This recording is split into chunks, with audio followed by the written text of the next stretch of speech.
കുടുംബശ്രീ ശാരദ സീരിയലിൻ്റെ ലേറ്റസ്റ്റ് എപ്പിസോഡിൻ്റെ റിവ്യൂയിലേക്ക് എല്ലാവർക്കും സ്വാഗതം. അങ്ങനെ സത്യയും പപ്പിയും കൂടി ശിവൻ്റെ വിഗ്രഹത്തിന് മുമ്പിൽ ജലധാരം നടത്തിക്കൊണ്ടിരിക്കുകയാണ് കേട്ടോ. ഇതേ സമയത്തായിരിക്കും ഭാമയും ആ ഒരു അമ്പലത്തിലെത്തുന്നത്. അങ്ങനെ കാറിൽ നിന്ന് ഇറങ്ങി ഭാമ അമ്പലത്തിന് മുമ്പിൽ നിന്ന് പറയുവാണ്, ഈ അമ്പലത്തിലെ വഴിപാടുകളെക്കുറിച്ച് കേട്ടിട്ടുണ്ട്. നമ്മുടെ മനസ്സിൽ നമ്മൾ ആഗ്രഹിക്കുന്ന കാര്യം നടക്കാനായിട്ട് ഇവിടുത്തെ ശിവഭഗവാന് ജലധാര അർപ്പിച്ചാൽ മതിയെന്ന് കേട്ടിരിക്കുന്നത്. എൻ്റെ മകൻ വിഷ്ണുവിന് വേണ്ടി ഞാൻ എന്ത് വഴിപാട് ചെയ്യാനും തയ്യാറാണ്. എനിക്കെൻ്റെ മകൻ എങ്ങനെയെങ്കിലും ഒന്ന് പുറത്തിറങ്ങിയാൽ മാത്രം മതി. അതിന് എന്ത് കഠിനമായിട്ടുള്ള വഴിപാട് ഞാൻ ചെയ്യും. അങ്ങനെ പറഞ്ഞ ഭാമ അമ്പലത്തിലേക്ക് കയറുവാണ്. പിന്നീട് കാറിൽ പോയിക്കൊണ്ടിരിക്കുന്ന ശാലിനിയെ കാണിക്കുന്നുണ്ട്. ഈ സമയം ശാലിനി വിഷ്ണുവിനെ കുറിച്ച് തന്നെ ആലോചിച്ചുകൊണ്ടിരിക്കുകയാണ്.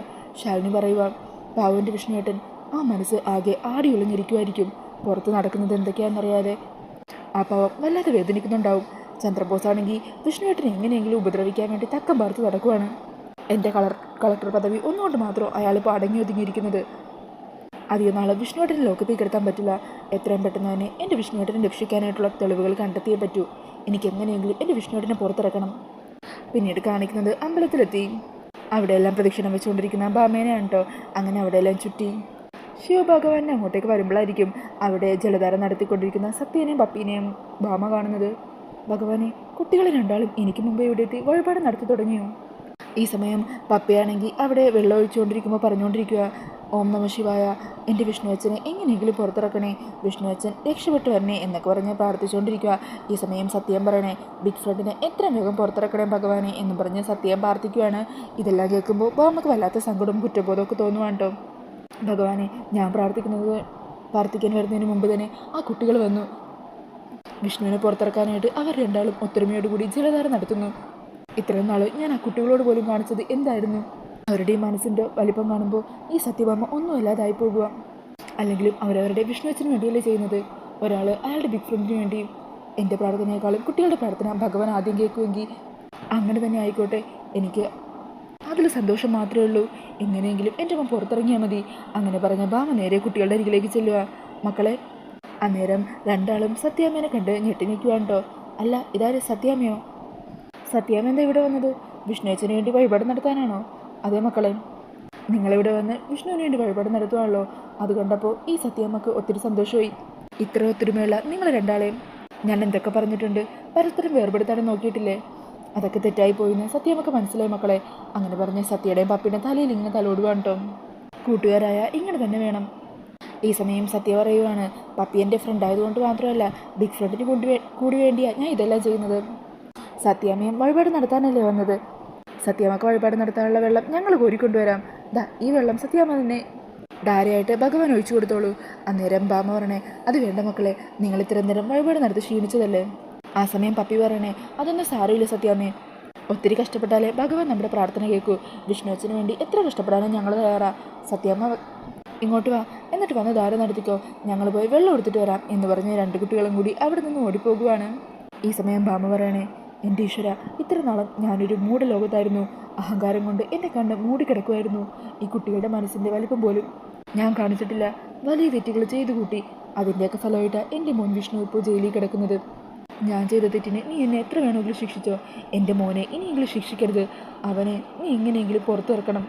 എൻ്റെ എല്ലാ തെറ്റുകളും ഏറ്റുപറയാൻ ഞാൻ തയ്യാറാണ്. എൻ്റെ മോനെ അവൻ ആഗ്രഹിക്കുന്നത് പോലെ സന്തോഷമുള്ളൊരു ജീവിതം ഉണ്ടാകണം. അതിനുവേണ്ടി എന്ത് വേണമെങ്കിലും ഞാൻ ചെയ്യാം ഭഗവാനെ എന്ന് പറഞ്ഞ് ആ മുന്തേ ഇങ്ങനെ കൈ പിടിച്ച് കരഞ്ഞ് പ്രാർത്ഥിച്ചുകൊണ്ടിരിക്കുകയാണ് കേട്ടോ ഭാമ. ഈ സമയം കുട്ടികൾ വീണ്ടും വെള്ളമൊക്കെ നിറച്ച് അങ്ങോട്ടേക്ക് വരുവാണ്. അന്നേരം പപ്പി ചോദിക്കണേ, അല്ല സത്യാമ്മ ഇതുവരെ വെള്ളം ഒഴിച്ചില്ലേ? ഭഗവാൻ ഇങ്ങനെ നമ്മൾ തുടരെ വെള്ളം ഒഴിച്ച് അദ്ദേഹത്തെ തണുപ്പിച്ചുകൊണ്ടിരിക്കണം, എന്നാലേ നമ്മുടെ പ്രാർത്ഥന കേൾക്കൂ. മനസ്സിൽ ഓം നമ ശിവായ എന്ന് പ്രാർത്ഥിച്ചുകൊണ്ട് വേണം ധാരം നടത്താനായിട്ട്. അന്നേരം ഭാമ പറയണേ, മക്കളെ, നിങ്ങൾക്കുള്ള ഈ അറിവ് പോലും ഈ സത്യാമ്മയ്ക്ക് ഇല്ലാതായി പോയല്ലോ. അങ്ങനെ പറഞ്ഞ കണ്ണുകൾ തുടച്ചുകൊണ്ട് ഭാമ ശിവഭഗവാന്റെ ആ പ്രതിഷ്ഠയിൽ ജലം ഇങ്ങനെ ഒഴിച്ചുകൊണ്ടിരിക്കുകയാണ്. ഈ കാഴ്ച കണ്ട് സ്വാമിജി അങ്ങോട്ടേക്ക് വരുന്നുണ്ട്. അന്നേരം ആ സ്വാമിജി പറയണേ, കുട്ടികൾക്ക് ഇവിടുത്തെ ഈ ഒരു വഴിപാടിനെ കുറിച്ച് ഞാനാ പറഞ്ഞു കൊടുത്തത്. ഇപ്പം മുത്തശ്ശിയും അവരുടെ കൂടെ വന്ന് ഈ ഒരു വഴിപാട് നടത്തുന്നത് കൊണ്ട് കാരണം ഞാൻ പറയുന്നതാ, നിങ്ങൾക്ക് ഇതിലും വലിയ ചില കടമ്പകൾ കടക്കാനുണ്ടെന്നാണ് എനിക്ക് തോന്നുന്നത്. നിങ്ങളെ വേട്ടയാടുന്ന പ്രശ്നം എന്താണെന്ന് എനിക്കറിയില്ല. എന്താണെങ്കിലും അത് പരിഹരിക്കാൻ കുറച്ചുകൂടി കഠിനമായ വഴിപാടുകൾ നിങ്ങൾ ചെയ്യേണ്ടി വരും. അന്നേരം ഭാമ പറയണേ, ഞാൻ എന്ത് വഴിപാട് ചെയ്യാനും തയ്യാറാണ്. എന്താണ് ഞാൻ ചെയ്യേണ്ടത്? അന്നേരം ആ സ്വാമിജി പറയണേ, ഉഗ്രരൂപിയും ഉഗ്രകോപിയുമായിട്ടുള്ള സുബ്രഹ്മണ്യ സ്വാമിയെ പ്രീതിപ്പെടുത്താനായിട്ട് ഭിക്ഷാടനമാണ് ഏറ്റവും നല്ല വഴിപാട്. സുബ്രഹ്മണ്യ സ്വാമി വിചാരിച്ച അദ്ദേഹത്തിൻ്റെ അച്ഛൻ്റെ അനുഗ്രഹം നിങ്ങൾക്ക് നേടിത്തരാനായിട്ട് പറ്റും. ഭിക്ഷാടനം ഒരു കഠിനമായ വഴിപാട് തന്നെയാണ്. അത് നടത്തിക്കഴിഞ്ഞാൽ സുബ്രഹ്മണ്യ സ്വാമിയുടെ അനുഗ്രഹം നിങ്ങൾക്കുണ്ടാവും. അതിലൂടെ നിങ്ങളുടെ എല്ലാ പ്രശ്നങ്ങളും മാറാനും അനുഗ്രഹം ഭഗവാൻ ഒരുക്കി തരും. അങ്ങനെ പറഞ്ഞ് ആ സ്വാമിജി അവിടെ നിന്നും പോകുവാണ് കേട്ടോ. ഈ സമയം സത്യാമ്മ വിഷ്ണുവിന് വേണ്ടി ഭിക്ഷാടനം തന്നെ നടത്താൻ തീരുമാനിച്ചിരിക്കുകയാണ്. അങ്ങനെ സത്യാമ്മ കുട്ടികളോട് പറയണേ, മക്കളെ നിങ്ങളിവിടെ വഴിപാട് നടത്തിക്കോട്ടോ, സത്യാമ്മയ്ക്ക് വേറൊരു വഴിപാട് നടത്താനുണ്ട്. അങ്ങനെ പറഞ്ഞ് ഭാമ അവിടെ നിന്നും പോകുവാണ്. ഈ സമയം കുട്ടികൾ വീണ്ടും അവിടെ വഴിപാട് തുടർന്നുകൊണ്ടിരിക്കുകയാണ് കേട്ടോ. ഇതേ സമയത്തായിരിക്കും അമ്പലത്തിലേക്ക് വസുമതിയും എത്തുന്നത്. ഈ സമയം ഭാമ അവിടെ ഭിക്ഷക്കാരുടെ കൂടെ അമ്പല പരിസരത്ത് ടവലും വിരിച്ച് ആ ഭിക്ഷക്കാരുടെ കൂടെ ഭിക്ഷയാചിക്കാനായിട്ട് അവിടെ ഇരിക്കുകയാണ്. സാരി വെച്ച് മുഖം ഇങ്ങനെ മറച്ചിട്ടുകൊണ്ട് കേട്ടോ.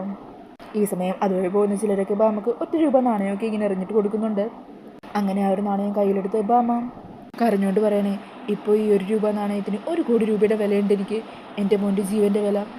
ഇത്രയും നാളും അഹങ്കാരത്തിൻ്റെ മുകളിലാണ് ഞാൻ ജീവിച്ചത്. അതിൻ്റെ ഫലമായിട്ട് ദൈവം എന്നെ ഇപ്പോൾ ഇവിടെ കൊണ്ടുവന്നിരുത്തിയിരിക്കുന്നത്. ഞാൻ ചെയ്ത എല്ലാ തെറ്റുകളും എനിക്ക് മനസ്സിലായി. എല്ലാത്തിനുമുള്ള ശിക്ഷ ഇതിലൂടെ തീരുമെങ്കിൽ തീരട്ടെ. പകരം എൻ്റെ മോനെ കഷ്ടപ്പെടുത്താതിരുന്നാൽ മതി. അവൻ ആഗ്രഹിച്ചതുപോലെ ഒരു നല്ല ജീവിതം അവനുണ്ടായാൽ മാത്രം മതി. അങ്ങനെ പറഞ്ഞ് ഭാമ അവിടെ തന്നെ ഇരിക്കുകയാണ്. ഈ സമയം 2 പേര് അങ്ങോട്ടേക്ക് വരുവാണ് കേട്ടോ. അവർ ഭാമയുടെ വേഷമൊക്കെ കണ്ടിട്ട് പറയണേ, ഇവരെ കണ്ടാധികം ഭിക്ഷക്കാരിയാണെന്നൊന്നും തോന്നില്ലല്ലോ. എന്നിട്ടും വന്നിരിക്കുന്ന കണ്ടില്ലേ, ചിലപ്പോൾ വീട്ടിൽ മരുമകളോടും മക്കളോടും ഒക്കെ വഴക്കുണ്ടാക്കി വീട്ടിൽ നിന്ന് ഇറങ്ങി പോയതായിരിക്കും. അങ്ങനെയായിരിക്കും ഇവിടെ വന്നിരിക്കുന്നത്. ഇവരുടെയൊക്കെ കയ്യിലിരിപ്പ് കൊണ്ട് തന്നെ അവസാനം ഇവിടെ എത്തിയത്. എന്താണെങ്കിലും ഇവർക്കൊന്നും പൈസ കൊടുക്കേണ്ട കാര്യമില്ല, അമ്മ വന്നേ എന്ന് പറഞ്ഞ് അയാളുടെ അമ്മേനെ വിളിച്ചുകൊണ്ട് അവിടെ നിന്നും പോകുവാണ് കേട്ടോ. ഈ ഒരു സമയത്തായിരിക്കും ആ ഭാഗത്തേക്ക് വരുന്ന വസുമതിയെ ഭാമ കാണുന്നത്. ഭഗവാനെ, വസുമതി അവളെ നീ അവസ്ഥയിൽ കണ്ട സാഹചര്യം മനസ്സിലാക്കാതെ എന്തെങ്കിലുമൊക്കെ വിളിച്ചു പറയും. ഞാൻ പറയാൻ ശ്രമിച്ചാലും അവളത് അംഗീകരിച്ച് തരികയില്ല. എന്താ ഇപ്പോൾ ചെയ്യുക? ഇവിടെ നിന്നിട്ട് പോകാനും പറ്റില്ലല്ലോ. അങ്ങനെ ഭാമ സാരി കൊണ്ട് മുഖം മുഴുവൻ മറച്ചു വെക്കുവാണ് കേട്ടോ. ഈ സമയം വസുമതി അങ്ങോട്ടേക്ക് വരുമ്പോൾ അവിടെ ഇരിക്കുന്ന ഭാമയുടെ വേഷമൊക്കെ കണ്ടിട്ട് വസുമതിക്ക് സംശയം തോന്നുവാണ് കേട്ടോ. വസുമതി അങ്ങനെ സൂക്ഷിച്ച് നോക്കിയിട്ട് പറയണേ, അല്ല ഇതെന്താ ഇത്രയും തിളങ്ങുന്നൊരു ഭിക്ഷക്കാരി? എവിടെയോ കണ്ടുപരിചയമുള്ള പോലെ ഉണ്ടല്ലോ. അതെ, മുഖം മറച്ചത് മാറ്റിക്ക്. നിന്റെ മുഖമൊന്ന് ഞാൻ കാണട്ടെ. വല്ല പിടിച്ചു പറയ കാര്യമോ മറ്റോ ആണോ എന്ന് സംശയമുണ്ടല്ലോ. ദേ മര്യാദക്കാ തുണി മാറ്റാൻ. ഓഹോ അത്രക്കായോ? എന്നാൽ ഈ മുഖം ഒന്ന് കണ്ടിട്ടേ പോകുന്നല്ലോ എന്ന് പറഞ്ഞ് സത്യഭാമയുടെ സാരി പിടിച്ചിങ്ങനെ വലിക്കുവാണ്. അങ്ങനെ അത് ഭാമയാണെന്ന് തിരിച്ചറിയുവാണ് കേട്ടോ വസുമതി. ആഹാ, ഇത് കൊള്ളാലോ. സത്യഭാമയോ? നിനക്ക് ഈ അവസ്ഥയിലെത്തേണ്ടി വന്നോ? എന്താ നിന്റെ വീട്ടുകാരെല്ലാവരും കൂടി അടിച്ചടക്കി പുറത്താക്കിയോ? അതാണോ തെരുവി വന്നിങ്ങനെ ഭിക്ഷയാചിക്കുന്നത് എന്ന് പറഞ്ഞ് ചിരിച്ചോണ്ട് കളിയാക്കിക്കൊണ്ടൊക്കെ ചോദിക്കുവാണ്. ഈ സമയം ഭാമ അവിടെ നിന്ന് നീറ്റി നിൽക്കുവാണ് കേട്ടോ. വസുമതി, നീ കാര്യം അറിയാതെ ഓരോന്നും പറയല്ലേ. അന്നേരം വസുമതി പറയണേ, അതെ നിങ്ങൾക്കറിയില്ലേ, ഇവളെ വലിയ കോടീശ്വരിയാണ്, വലിയ കുടുംബത്തിലുള്ളവളാ. ഇപ്പോൾ കണ്ടില്ലേ ഈ അവസ്ഥയായി. ഭിക്ഷയാചിക്കാൻ ഭിക്ഷാടകർക്കൊപ്പം വന്നിരിക്കുന്ന അവസ്ഥ. നിനക്ക് ഇങ്ങനെ തന്നെ വേണോടി? എൻ്റെ മകനെ നീ ഇതിൽ നിന്ന് പിരിച്ചെടുത്തില്ലേ? ആ ശാലിനി എന്ന് പറയുന്ന പെൺകുച്ചിനെ എന്തൊക്കെ ചെയ്തായിട്ട് നീ ഉപദ്രവിച്ചത്? അതിനെല്ലാമുള്ള ശിക്ഷയാണ് നീ ഇപ്പം അനുഭവിക്കുന്നത്. അല്ല, നീ ഇത്തരം കാര്യങ്ങളൊക്കെ ചെയ്തത് നിന്റെ മോന് വേണ്ടിയല്ലേ? അവനെക്കുറിച്ചുള്ള കാര്യം ഞാൻ അറിഞ്ഞു. നിന്റെ ചിറകിൻ്റെ അടി ഒളിപ്പിച്ച് വെച്ചതല്ലേ അവനെ. എന്നിട്ടിപ്പോൾ അവനിപ്പോൾ എവിടെയാ? പോലീസ് സ്റ്റേഷനിൽ. ആ വെറും തിണ്ണേ കിടന്നല്ലേ അവനിപ്പോൾ ഉറങ്ങുന്നത്. പട്ടുമത്തേ കിടന്നുറങ്ങേണ്ടിയിരുന്ന അവനെ ആ അവസ്ഥയിലെത്തിച്ചത് നീയാ. നിന്റെ പ്രവൃത്തികളാ ഭാമേ. നേരം ഭാമ യാചിച്ചുകൊണ്ട് വസുമതിയോട് പറയണേ, വസുമതി ഞാനിപ്പോൾ തന്നെ ചത്ത അവസ്ഥയിലാണ്, വീണ്ടും ശവത്തിട്ട് ഇങ്ങനെ കുത്തല്ലേ. അന്നേരം വസുമതി പറയണേ, ഇങ്ങനെ പറയാനുള്ള ഒരർഹതയും നിനക്കില്ല ഭാമേ. അഹങ്കാരം തലക്ക് പിടിച്ച് നീ ചെയ്തു കൂട്ടിയ പ്രവൃത്തികൾ എന്തൊക്കെയാണെന്ന് നീ ഓർത്തു നോക്ക്. എന്താണെങ്കിലും ഇങ്ങനൊരു തൊഴിൽ മകന് വേണ്ടിയാണെങ്കിലും നീ പഠിച്ചു വെച്ചത് നന്നായി. എന്താണെങ്കിലും മക്കളും മരുമക്കളും ഒക്കെ ഉപേക്ഷിച്ച് ഒരു ദിവസം നിനക്ക് തെരുവിലേക്ക് തന്നെ ഇറങ്ങേണ്ടി വരും. അന്ന് വയറ് നടക്കാൻ 4 അരി കിട്ടാനായിട്ട് ഇതുപോലെ ഇരുന്ന് തെണ്ടാൻ ഇപ്പം തന്നെ ഒരു പ്രാക്ടീസ് ആകുമല്ലോ. എൻ്റെ മുമ്പിൽ വന്ന് കൈ നീട്ടിയിട്ട് എന്തെങ്കിലും തരാതിരിക്കുന്നത് മോശമല്ലേ. ഞാനേ എന്തെങ്കിലും ചില്ലറ ഉണ്ടോ നോക്കട്ടെ. അങ്ങനെ പറഞ്ഞ് നോക്കിയിട്ട് പേഴ്സിൽ നിറയെ നോട്ടുകൾ മാത്രമേ ഉള്ളൂ കേട്ടോ. അന്നേരം വസുമതി പറയണേ, നിനക്ക് ഭാഗ്യമില്ല ഭാമേ, എൻ്റെ കയ്യിൽ ഒരു തരി ചില്ലറ പോലും ഇല്ല. ഇത്രയും വേഷമൊക്കെ ഇട്ട് നിൽക്കുന്ന നിനക്ക് ഈ നോട്ട് തരാനും മനസ്സ് വരുന്നില്ല. എന്താണെങ്കിലും ഇനി അടുത്ത തവണ ഞാൻ വരുമ്പോൾ നീ ഇവിടെ ഉണ്ടെങ്കിൽ ഞാൻ ചില്ലറ കരുതി കൊണ്ടുവരാം. എന്നിട്ട് അവിടെ ഇരിക്കുന്ന പിച്ചക്കാരുടെ പിച്ചച്ചട്ടി നോക്കിയിട്ട് പറയണേ, കഷ്ടം തന്നെ ഭാമേ, നിനക്ക് ഈ ജോലിയിലും വലിയ പുരോഗതിയൊന്നും ഇല്ലല്ലോ. എന്താണെങ്കിലും ഇനിയെങ്കിലും ഈ അഹങ്കാരമൊക്കെ ഒന്ന് മാറ്റി ഒന്ന് മനുഷ്യനായിട്ട് ജീവിക്കാൻ നോക്ക്. അല്ലെങ്കിൽ ചത്ത് കുഴി കിടക്കുമ്പോൾ പോലും നമ്മളെ തിരിഞ്ഞു നോക്കാൻ ആരും ഉണ്ടാവില്ല. ഈ സമയം ഭാമ പറയണേ, വസുമതി നീ വിവരം മറ്റാരോടും പറയരുത്. അത് കേൾക്കുന്നതും വസുമതി പറയണേ, കണ്ടില്ലേ ഇപ്പോഴും നിന്റെ അഹങ്കാരത്തിനും ആഢ്യത്തിനും ഒന്നും ഒരു കുറവും വന്നിട്ടില്ല. ആദ്യം നീ നിന്റെ സ്വഭാവം മാറ്റും, എന്നാലേ നീ കാരണം നിന്റെ മകനിപ്പോൾ അനുഭവിക്കുന്ന പ്രശ്നങ്ങൾക്ക് പരിഹാരം ഉണ്ടാകാൻ നോക്കൂ. കഷ്ടം തന്നെ എന്ന് പറഞ്ഞ് വസുമതി അവിടെ നിന്നും പോകുവാണ് കേട്ടോ. ഈ സമയം അതെല്ലാം കേട്ട് ചങ്ക് പൊട്ടി നിൽക്കുന്ന ഭാമയെ കാണിച്ചുകൊണ്ടാണ് ഇന്നത്തെ എപ്പിസോഡ് തീരുന്നത്. അപ്പോൾ ഈ ഒരു റിവ്യൂ ഇഷ്ടമായിട്ടുണ്ടെങ്കിൽ മറക്കാതെ വീഡിയോ ഒന്ന് ലൈക്ക് ചെയ്യണേ. ഇതുപോലുള്ള കൂടുതൽ റിവ്യൂസിനായിട്ട് ഈ ചാനലൊന്ന് സബ്സ്ക്രൈബ് ചെയ്തും കൂടി സപ്പോർട്ട് ചെയ്യണേ. താങ്ക്